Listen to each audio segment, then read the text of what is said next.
Hello and welcome to Food Rebels. This is the show that's dedicated to the more rebellious side of the food world.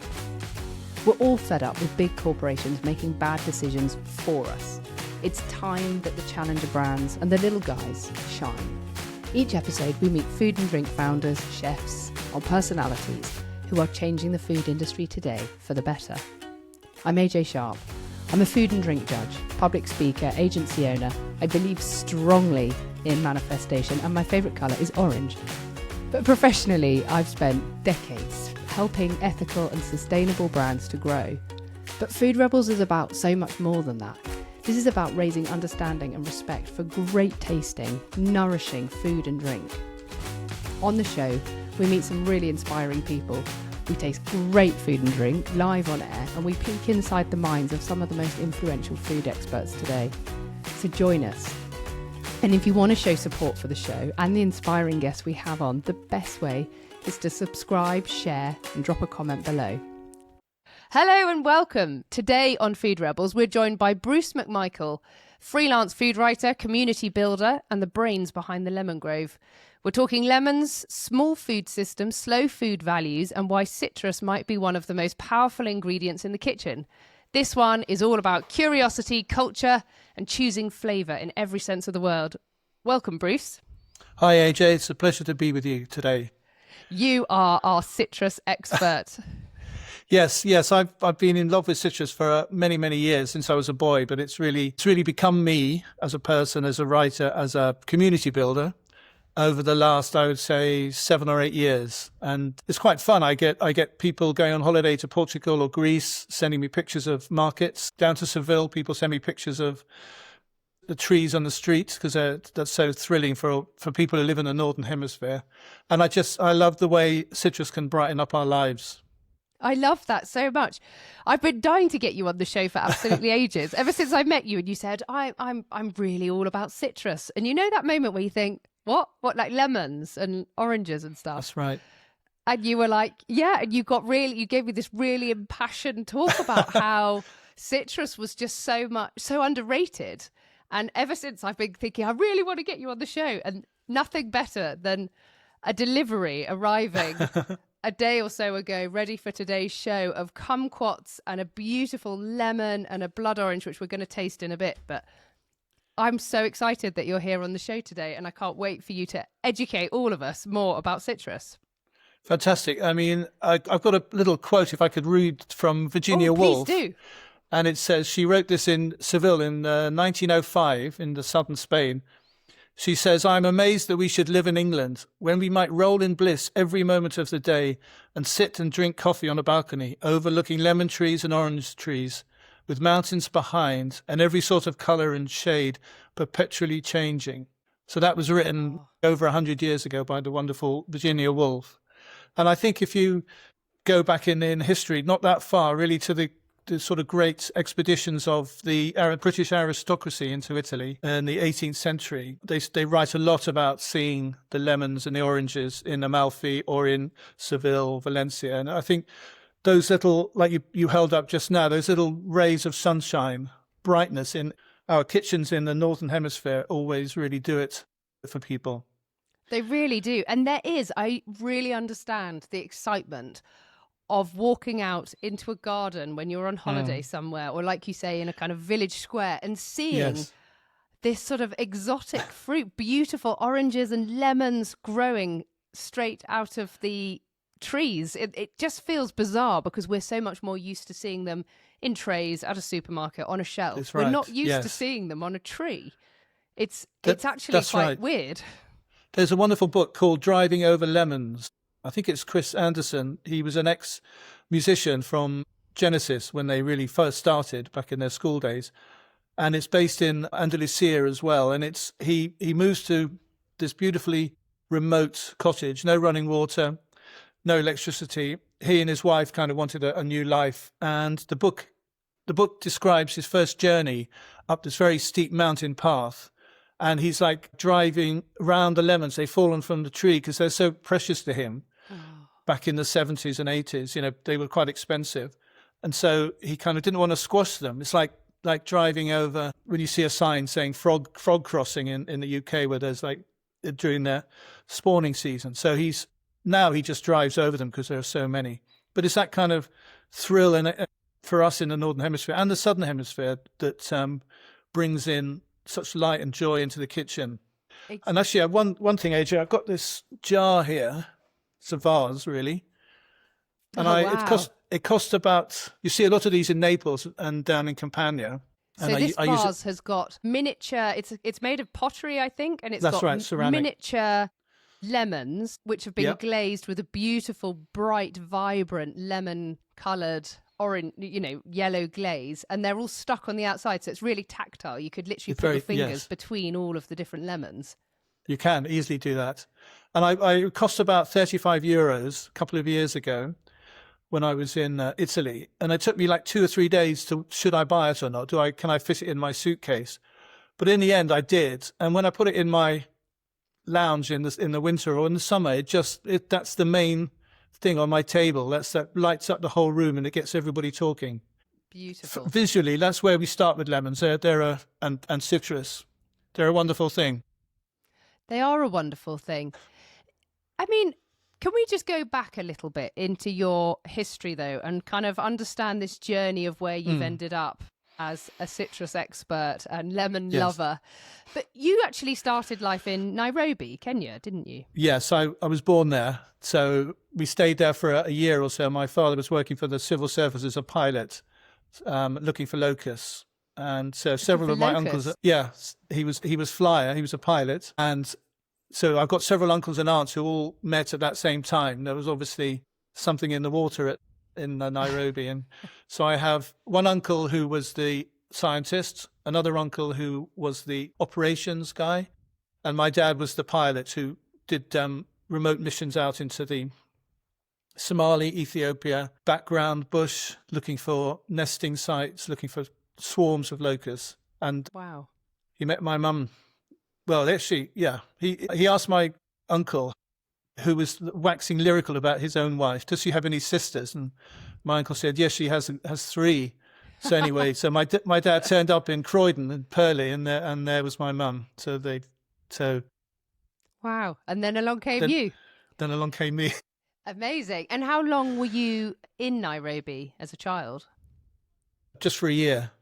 But it's quite nice to have, I love that story, having that kind of roots to Africa, really. That's really where cool. I spent my honeymoon there. Did you? Amazing. And then you moved back to the UK as a little one, a pad brat, as they call them. Yeah. And did your father stay in the military after that? It was a civil aviation. It wasn't the military. Oh, it wasn't the military. So there were military people there, but he was very definitely in the kind of Commonwealth office, working for the government rather than on a kind of civilian side rather than the military.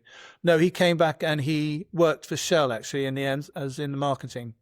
So he always missed the outdoors. He living in the desert, driving in a Land Rover for 3 or 4 days without seeing anybody.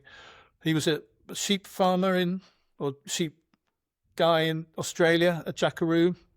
Was he? And I think when he came to England, he never quite recovered, and I think he's given my 2 brothers and I a real love of travel, and which we kind of take with us today. That's amazing. And then you didn't actually study, because you're a chef now, aren't you? You're quite an accomplished chef. I like cooking, yes. You like cooking, but you didn't actually go on to study anything culinary when you were, late teenager, early 20s when you went off to university. No, I have a engineering background. I studied mining engineering at Leeds University in the early 80s and had some work experience in some coal mines. I remember one of the guys said to me, you're at university, we're underground in a coal mine in Yorkshire. You're at university, you're 6'2" tall, you're from Surrey. What are you doing in a coal mine in Leeds? And ultimately, the miners' strike happened a year later, so there were very few jobs available. So then I worked offshore for a while in the North Sea as an engineer, surveying the wells. But I much preferred to be on land, and so I came back on land and got a job working in Oxford for a company called Atlas that had a couple of vans, and we travelled around Western Europe setting up bookshops in international schools, English language centres, embassies, United Nations offices, where there was an English language group of people. So they could have come from all over the world. And we used to set up a bookstall for children and adults. And I think that's where I really got my love of reading. And I mean, I've always enjoyed reading. And but I got a love for really exploring literature. Yeah, fantastic. Because you then went on to publish your own magazines and things, didn't you? Was that... That's right. So that was after Taste Shropshire and Taste Herefordshire. Yeah, exactly. And that was after, say, 20 years working in London and trade press. So I was writing about shipping, insurance, a lot of oil exploration, which is my background. That's how I got into journalism. And then I remember we moved to Shrewsbury in Shropshire in the Midlands, the West Midlands of England. And I was so far away from London, I stopped going to events about the industry I was writing about and kind of lost touch a bit. And 2 young children to bring up. So I had to kind of earn money somehow. And I always loved magazines. I've got hundreds of them at home now, mostly food. But I just thought, what could I do locally in Shrewsbury, Shropshire, that would promote the region and also be of interest to me. And at the time I was watching Hugh Fernie Whittingstall and A River Cottage, and I just loved the way he grew his vegetables and had them super fresh. And I remember one scene, he was in his garden and he had a big bowl of boiling water and he chopped a sweet corn off. He'd taken the leaves off, all the stringy bits off, and it was in the boiling water within 10 seconds. And I just really loved that idea. I just imagined how tasty it would be, how sweet and nutritious it would be as well, because it hadn't been hanging around for ages. So I kind of upped my gardening and set up this magazine, which was promoting local farmers markets, local restaurants, local food festivals. So I spoke at a lot of events there, and I really got to meet, I would say, hundreds of small food producers, honey, beer, cider. Because being in the West Midlands, there was a lot of cider production around Herefordshire. So I just kind of fell into it, and I mean, this is like almost 20 years ago, and I can't think about writing about anything else except food. Yeah, the passion. I do probably more thinking and writing about food than actually cooking these days. Well, that's amazing though, isn't it? That kind of transition of going from something that you know that is the area in which you studied and actually letting yourself follow the flow and follow your interest. But what is it about lemons and limes and oranges? What is it about citrus that really grabbed you at this point? Well, I think it's not quite as straightforward as that. I didn't need anyone's permission to set up a food magazine. I didn't need anyone's permission to be a food writer. I mean, luckily I had some money from a redundancy, which enabled me to finance the magazine for a couple of years while doing other freelance work. But just to say to people, if you want it, whatever you want to do, you don't need permission to do it. And that's what I found really empowering doing the writing.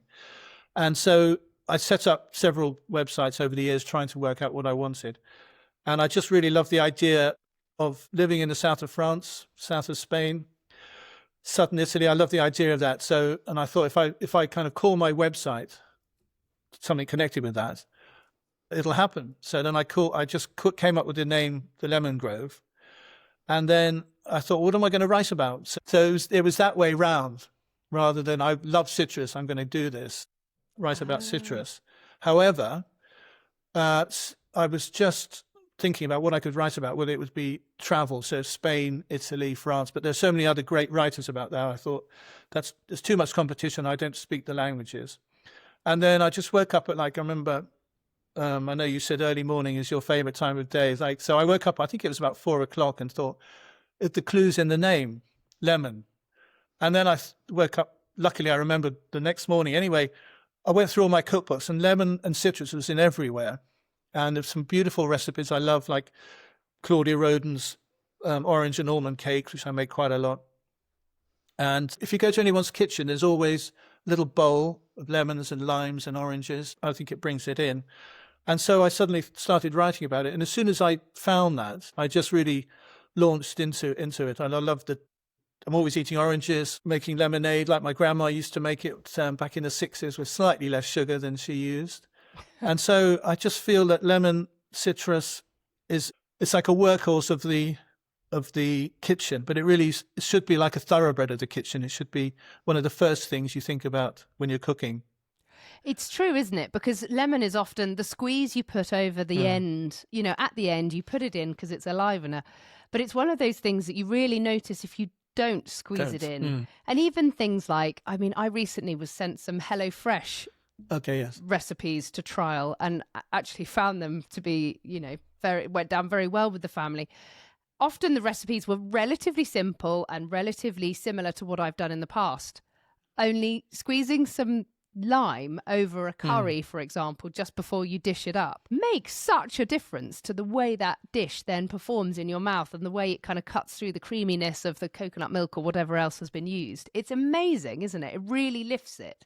It's so true. And I think I was talking to a Lebanese chef a couple of years ago and talking about citrus, and she said every single dish they do, they just give a kick spritz because they have plenty of citrus available there. And it is that livener, it is that, because if you put a bit of orange in, it gives it a bit of sweetness. If you put the lime in, it sharpens it a bit.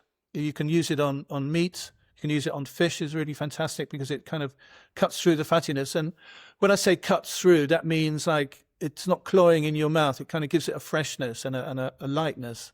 And it also changes the texture slightly. So it releases more of the meat flavor. And so it is like there's a name for it, like a superstar ingredient in the kitchen that everyone should have. And people have known that for centuries. And I'm thinking back only like Jif lemons in the 70s. People were squeezing that all. Do you remember? You're probably a bit young for that, but we had these little plastic lemons full of lemon juice. And no, I remember Jif lemons. Yeah, they were just great fun to use and to kind of give life to the dish. So you can use it for making starters in your salads, in your ceviche. You can use it in your main course with the fish or a steak even. And you can use it, so that's using the savoury side of citrus. And then you're going to the puddings and the sweets. So you're using oranges or tangerines. I'm looking around grapefruit. Maybe grapefruit's probably more of a savoury, bitter taste. But you can say it covers the whole kind of spectrum from bitter and sour to sweet. It really does, doesn't it? Shall we taste some of these? I'd Yes, love you yes. to kind of tutor me through a tasting of these because I just think it's really fascinating, and it's not something I've ever spent. I know what a lime tastes like, I know what a lemon tastes like, but actually you've sent me these for a particular reason. So guide me So through. the first one I see if you pick up the blood orange, so that's this one, and it has just this is a beautiful little piece of marketing, a bit of packaging. They used to, it was much more important back in the day when transport wasn't quite as quick and effective as it is today. And, but also these were wrapped around the particular fruits. It smells amazing. So this is like a paper wrap that's red with a big blue logo that says La Cristina. Have I said that right? That's right. And a but sun this is in the middle of it. And it's absolutely beautiful. That's the rattling sound you can hear as we're unwrapping these oranges. But these were originated in Sicily, and there's kind of urban myths maybe, but the Sicilian ladies used to write their names and addresses back in the 30s on these, hoping to find a pen pal and maybe a husband in somewhere in America. And also it was a great cultural connection between people who had stayed back in Sicily and people who had emigrated to America particularly. So the first thing with a citrus one, but these are organic, so it's okay, and they have then are unwaxed.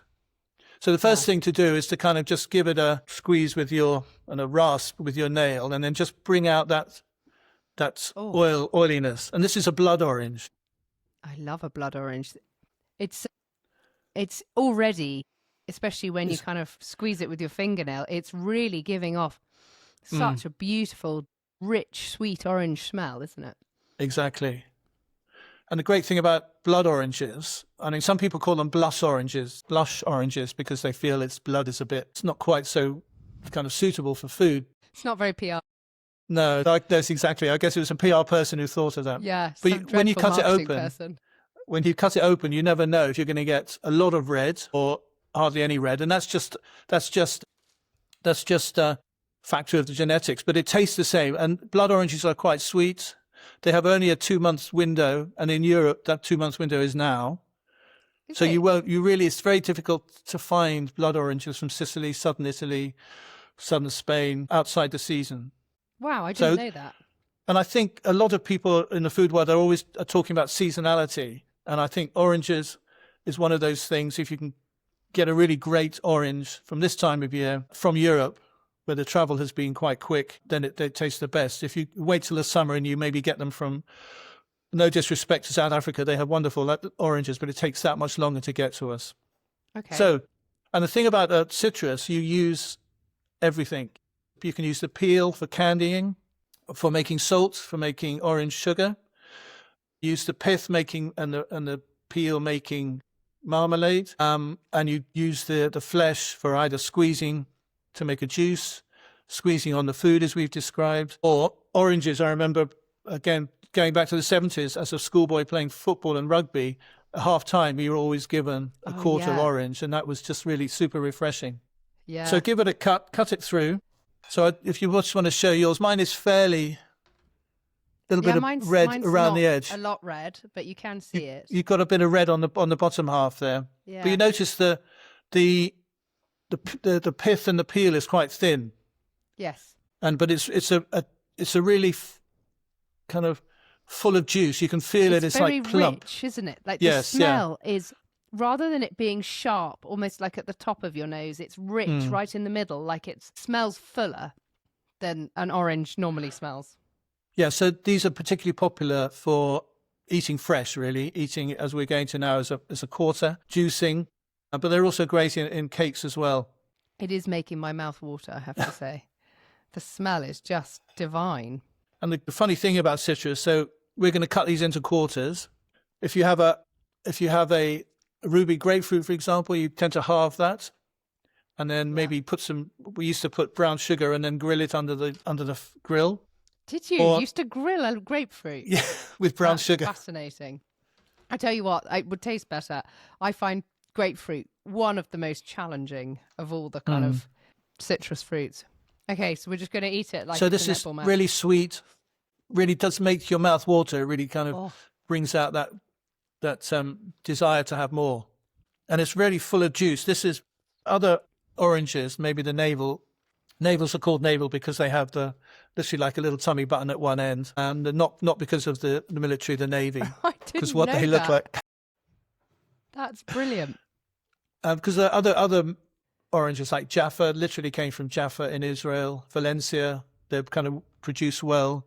They grow all over the world, but they were kind of really discovered in the eastern Spain region. What makes the blood orange red? It's genetic. How would you say? It's not a problem, but it's just a genetics for that. Like it's very mutation. Specific. Yeah, a mutation, exactly. It's a very specific type of orange. And it's not whether it's super dark red or not, it doesn't affect the taste. The fact that it's a blood orange gives it that rich sweetness that you're finding. It is rich and sweet, isn't it? I find it sweeter than an ordinary orange. Is it Seville oranges that are quite sharp that people make marmalade from? So here's a Seville orange. They're only just coming into season now. You haven't got one, but they're the peel is quite loose on the flesh. And you can't really do much more than marmalade. But that's fine because they have a short season as well. And marmalade is fantastic. Although I think when you make marmalade, you realise just how much sugar goes into making jams and preserves. So it's a funny thing. But you used to make marmalade, didn't you? Yes, I had a little company called, everything I do is called the Lemon Grove.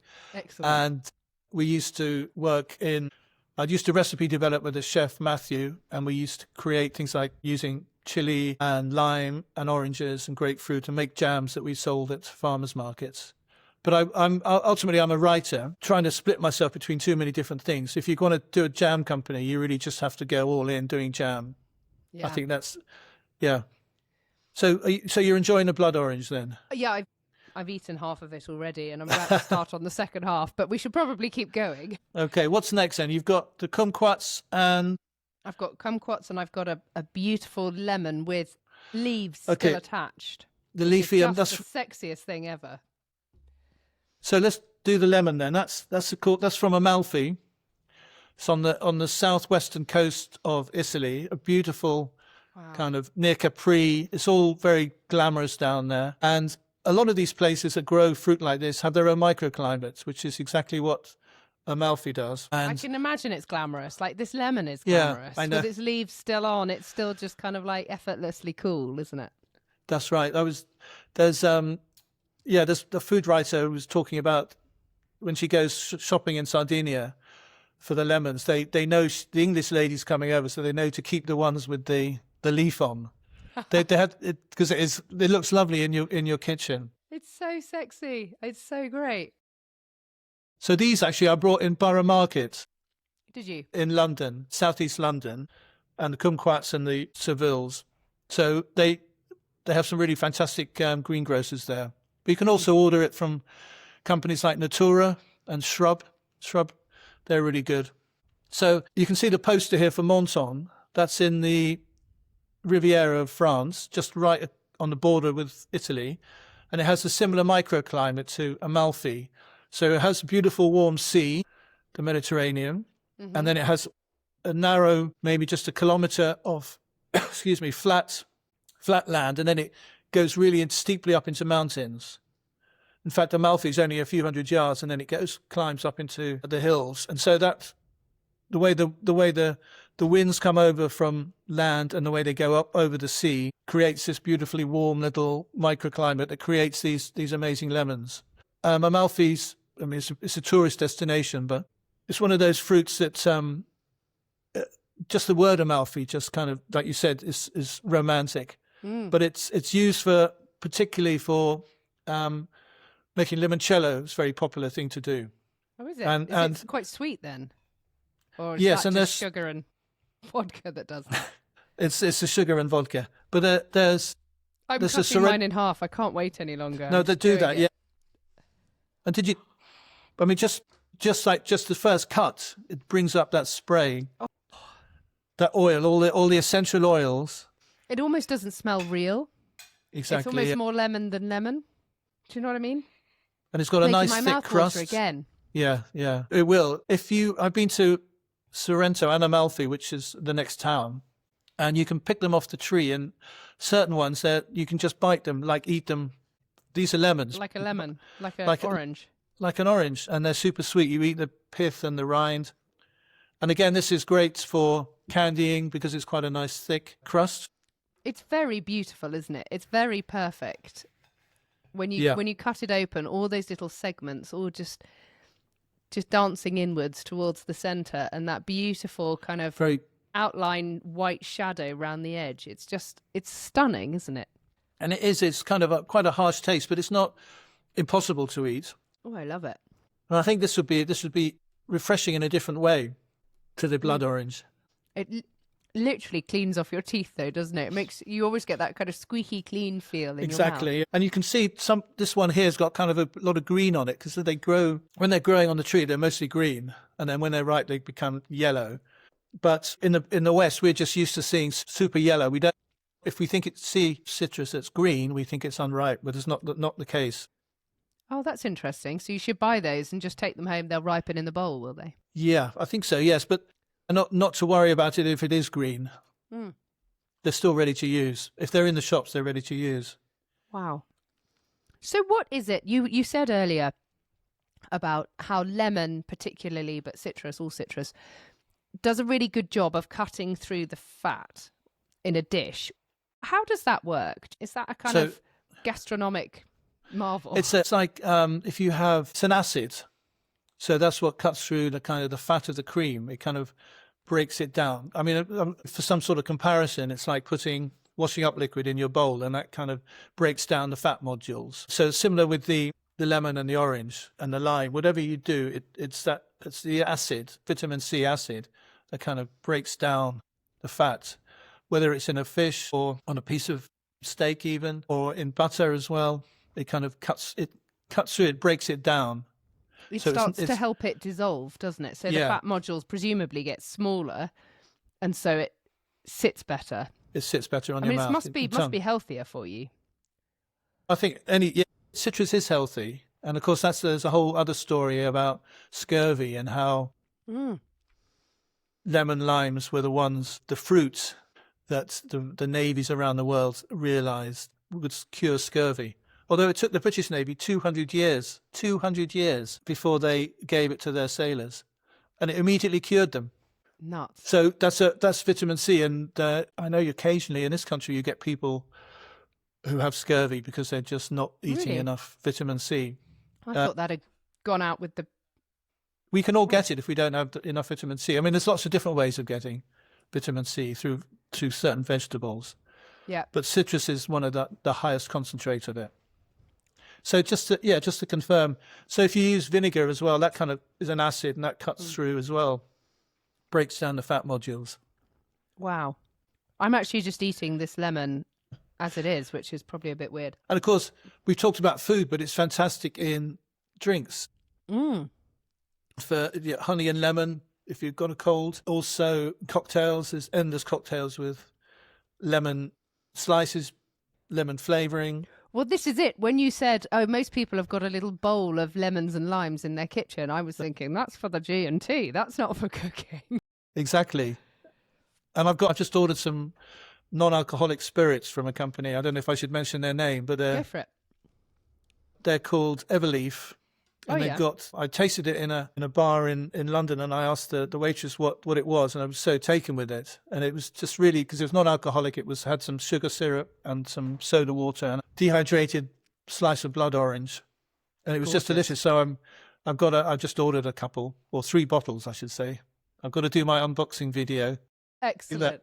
So you're going to have a big dry January. So it's like citrus is so versatile, from alcoholic, non-alcoholic drinks to the little additions and little flavors, whether you add a little swirl of lemon peel or a lemon slice. It kind of adds that freshness, and the word you use, I really liked, is livens. It livens it all up. Yeah, it really does. It's something we talk about a lot, of like, are you eating dead food or are you eating alive food? And by that, it's a kind of, it's not a UPF conversation, but it kind of is. It's like, how long has this thing been since it was an alive thing, since it was a plant, or since it was walking around or whatever? And you can kind of taste, we ate something at the airport the other day before we flew out away. And as we were eating, my husband and I kind of looked at each other. We were like, this tastes like dead food. Like, yes, really okay. Dead. The kids are loving it because it's just salty crap. But it's that kind of, how alive is it? And I think lemon and lime and orange just is so alive, isn't it? It's so like, literally makes your eyes open and your eyebrows go up because it's sharp and it gives you a real foof.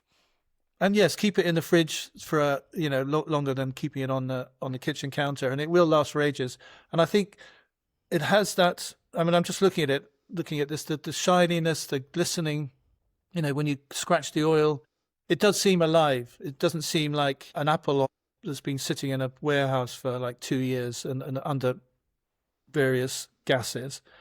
Citrus does seem to be. It's much better when it's fresh and alive, like you say. And then we kill it with marmalade and lots of sugar, but that's the preserving thing. And actually, marmalade can still taste very alive. Yes. We've made marmalade a lot of times. I always find my batches come out. Some are dark, some are light, some are very orange, some are very yellow. And you think, I've put the same thing in all of these. I don't know quite where I've gone wrong. And of course, England has the World Marmalade Championships. Does it? Yeah, it's in Dalemain House in Cumbria, in the Lake District. Excellent. And it's they work with Fortnum & Mason to get the supplies up there. So you drop your drop your marmalade at F&M, and they'll post it up there. And the winners, excuse me, a lot of the winners in the last few years have come from Japan. Japan has some incredible citrus, and they're really careful on what they do, and some amazing flavors with limes and kumquats, which we haven't mentioned. Oh yes, yeah. The World Marmalade Championships, and then the winner gets the marmalade made by Fortnum's. Wow, and that sold. is cool. So they're looking for entries at the moment. So anyone can enter. Are There's they? no barrier. Well, just like anyone, even if you don't sell your marmalade. Exactly. Wow, that is really cool. I actually Keep really tempted. No, why not? Because then you can say, I've entered the Marmalade World Championships. There's something for the CV. Absolutely. And there's always an excuse to go to Fortnum and Mason and just have a mooch about, because it is probably the nicest shop. As I love it there, yes, yeah. Very inspiring. So then we've got the Kumquats. Tell me about the kumquat. So this one, I think this one is called, what's it called? There's like several different types of... Could you just describe a kumquat for anyone who may not have come across one before? Yes, they are the tiny little citrus like this, and you can either you have them candied or you can eat them whole. You can just bite through the skin because they are quite small and they're quite sweet. They have a taste between an orange, I'd say, and a mandarin, so quite sweet on that quite high level. And But they're the size of a grape, aren't they? Really? That's right. And there's another one called a finger lime, which comes from Australia. I don't know if you've ever seen that. It's a similar, slightly longer and thinner, but when you cut that open, that one, the finger lime, is sometimes called a caviar lime because the little ventricles, the little seed sacs are little round, just like caviar. Oh, really? And so a lot of chefs in the UK are using it to decorate their salads and their fish, for example. But a kumquat is a small citrus. The thing about citrus, originally it comes from the southern Himalayas. The genetics have dated it back, I think, 80 million years. They found, if you go back and back. But I think it was the Chinese and the people in that area, southern Himalayas, western China, who commercialized it. And then it gradually, with explorers like Marco Polo, brought it over towards Europe. Having been into the kind of fertile crescent around the Levant, Israel, Syria, Iraq. So there's lots of evidence there of early use of citrus. And then it ended up in Italy where it grew really well. And there's evidence in Pompeii of citrus on the mosaics.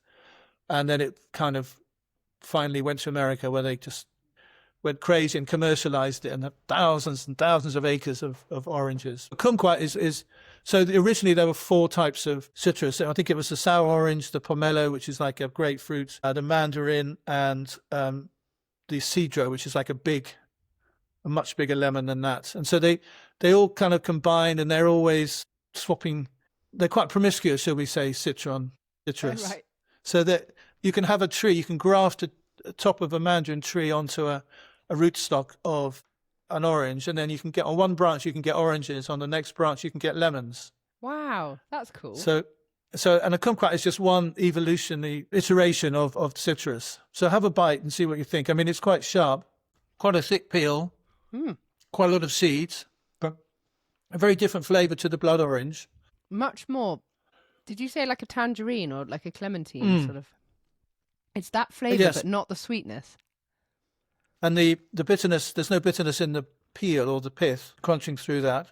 But there is a bitter undertone, and it's not sour, it is bitter. You often get it, don't you, in a restaurant on top of your chocolate gâteau or whatever, don't you? I don't know that I've had a chocolate gâteau for 20 years, but you know what I mean. A little tart. Yeah, chocolate orange goes really well because it is the sweetness of, whether it's in a chocolate bar or in a pudding, chocolate does go really well with the sweetness, and the richness of the chocolate does go well with and it's balanced. I think a lot of citrus, the work it does in the kitchen it's like balancing a lot of flavors as well. It's kind of bringing down the creaminess and it's bringing up the freshness. So there's working hard to kind of balance the dish so it has a nice overall flavor. So the kumquat, do you try that again? I mean, another way to do it is... I don't know quite what I'd use it for. Well, what a lot of people do is they preserve it. So they get the whole citrus and boil it up and then preserve it in sugar syrup. And so then you have it you can then cut it in half and put it on a cake, or use it blitz it up and use it in a smoothie or in other types of cakes. Or as a dressing, you can put it into like a little bit of olive oil and if you kind of blitz a few of these up and then mix it with some olive oil, it makes a lovely fresh vinaigrette for your salad, your green salad. The flavour's lovely. The texture's slightly odd because you're kind of chewing through pith and pips. Yes. But I can see if you do those things, the actual flavour itself is delicious. It is, and I don't know how you can describe it. It's its own citrusy. You definitely know it's citrus, but if you had never had a kumquat before, you probably wouldn't. You think, oh, that's nice. Or what is that? Is that a super sweet? Excuse me. Like a sweet lemon. Orange. Yeah, a sweet lemon, exactly. I've just eaten a little bit of blood orange, and it tastes like a Haribo after the kumquat. So funny. Wow, that has been really interesting. Absolutely fascinating. So what's the future for citrus? What do you want to see? How do you want to see us using it in our kitchens more? Well, you mentioned gin and tonic, and I think that's like everyone's go-to. But I think there's a lot more you can do with it in terms of cooking with it. So using it more in dressings rather than reaching for the garlic and the olive oil and the vinaigrette. The balsamic citrus does really liven up a salad. I think it should be seen as a mainstay of the kitchen. Not as have we got a lemon? Always put lemon and orange and use them quickly and keep them going. And I think it's just people should give it space and time in their kitchen. Yeah, it's been underrated, hasn't it? And also have a look at recipe books that have all your recipe books will have citrus in there, but quite often it's like chicken with citrus, fish with citrus. Try and think it's that citrus with fish. Try and experiment with that and making that the main event, and have a 3 or 4 course dinner. Start off with like a citrus salad, and then a fish, and then a lemon cake, and then lemon tea. We haven't even talked about bergamot, which is another unknown. I mean, a lot of people will know the flavour. It's Earl Grey. It's what gives Earl Grey that particular taste, but it's also used in a lot of perfumes as well. So citrus has hundreds of uses. But I think I would just like to see people really appreciate this time of year when the oranges are the best, the grapefruit's the best. Try mandarins and easy peelers. That's another marketing term for like the mandarins and clementines. But if you get like a nice clementine, slightly smaller, super sweet, go for that. And also use the peel. If you can't use it immediately, freeze it. But it's great for blitzing up, put into cakes, great for candying with sugar. So it's one of those things, you use the peel, the pith, the juice. It's a whole use. And that fiber's good, isn't it? That fiber's really good alongside the sugar, because it means that you digest the sugar in a slightly different way, don't you? Yes, as much as I love orange juice, it's really, you're drinking kind of liquid sugar. That's why it's good to eat. Is much better, isn't it? Totally much better, because you are getting a lot of fibre. Well, I've made an absolute mess of the studio. My hands are completely sticky and covered in juice, and I just really want to finish my blood orange because it tastes so good. Good. But tell us, where can we find you? Where can listeners at home find you if they want to see more? Because you have a Substack, don't you, that we can follow? I have a Substack newsletter. How do we find that? That's if you Google Substack and then the Lemon Grove. Mm-hmm. So that comes out once a week, and I've just done one. If I got it here, yes, just one. This little story about a lucky pig. It's made of a lemon with some cloves and a penny. I'm starting a podcast in a couple of weeks, so that will be mostly about citrus. Yeah. What's that going to be called? So, the Lemon Grove. Amazing. But it won't just be about citrus. It'll be about people. I would say mostly about citrus, but people with something I find interesting, and I believe my community will find interesting as well, about food and drink and culture. Fantastic. So then I'm on Instagram quite a lot. That's Lemon Grove Pics, which is PICS. Lemon Grove Pics. So those are my two main ones, and LinkedIn, Bruce McMichael. So I guess those are the main ones. Brilliant. And if they want to see you in real life, are you doing any shows this year? You got anything booked in? Not yet, but I have quite often do the Tunbridge and Aylesford food festivals, and where I go on stage and kind of host the stage for sometimes up to 7 hours, where I'm talking to chefs from the markets and chefs from the food festival and cooking from produce people can buy in the market. So that will all be on my Substack when I start getting booked up for that. And I'm just putting myself out there to the WI. No. Women's Institute. They're going to eat you alive, Bruce. Because I did one in Battersea, and really lovely people there, and I had some limoncello, which I made, some lemon drizzle cake, so that went down really well. Because lemon has a fantastic history and a fantastic story. And I'm very glad I've switched you onto blood oranges, and hopefully I know. I can't stop eating it. It's so good. And try and think, use those lemons maybe to make some limoncello, or maybe to make other types of cocktails. I will do. Thank you so much for coming on. And thank you for inviting. I can't believe we've been talking for so long about citrus, but it actually is genuinely fascinating. It is. There's so much more. I've got bookshelves of citrus books, right from the really technical biological stuff, which is a bit above my pay grade, to like lovely cookbooks just focused on that one fruit. Amazing. So well, it's we a will whole have world to tune in to your podcast when it comes along. Look forward to it. Thank you. Thank you so much, Bruce. Take care. Thanks, AJ. Thanks for a great chat. Thanks so much for listening to Food Rebels. So you don't miss out on more brilliant brand recommendations, insider tips and inspiring interviews, please make sure you're subscribed to Food Rebels and drop a comment below. These simple actions, like subscribing or commenting, take just a few seconds, but they mean the world to us. And it doesn't just help Food Rebels, it really helps to support the food brands and personalities we have on the show, who are all trying to raise awareness. And if you know any brilliant brands, or food founders, or chefs, or campaigners who have a really great story to tell, then do let us know. You can get in touch with us either via our website, or you can reach out on social media. Our handle is @food_rebels_, and we love hearing from you. Thanks so much for listening.